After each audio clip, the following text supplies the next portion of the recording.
In the Buddhist scriptures, our body is compared to a guest house, and our mind to a guest dwelling within it. When we die, our mind leaves our body and goes to the next life, just like a guest leaving a guest house and going somewhere else.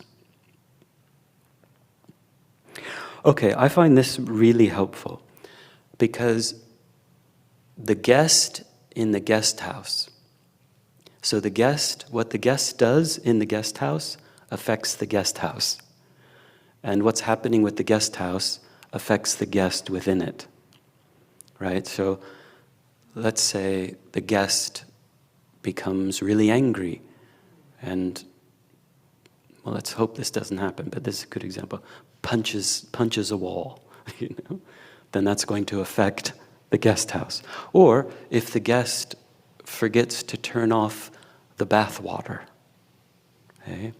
Or forgets to close a window during the storm, then the guest house is affected by that. Okay? Or what if in the height of summer, the guest house, the air conditioning stops working? That's going to affect the guest, right? So there's a relationship there. But just because there's a relationship, it would be wrong to think the guest is the guest house. Okay? They're sharing a relationship, but they're different entities. Okay? So what's happening to the guest house affects the guest and vice versa. But the guest finally leaves the guest house and goes somewhere else. So Buddha said our mind is like that. Okay, so right now there's a relationship between our body and mind, but at death, our mind will leave our body like a guest leaving a guest house and going somewhere else. So if the mind is not the brain, nor any other part of the body, what is it?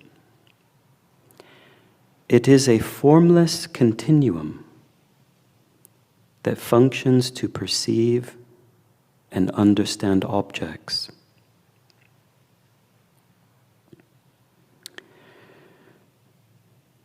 A formless continuum that functions to perceive and understand objects.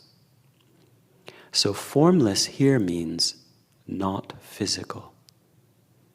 Okay? If something's not physical, it has no shape and no color.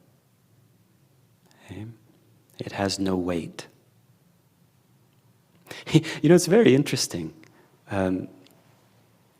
Because in our society, we generally think if it can't be perceived by the eyes, touched by the hands, heard with the ears, and so tasted with the tongue, that's a sign it doesn't exist.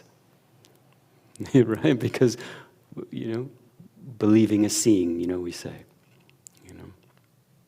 Or sorry, seeing is believing. Seeing is believing. Or your argument has no weight. It's very interesting, isn't it? It's like we have such a physical bias in our society that if it doesn't have physical characteristics,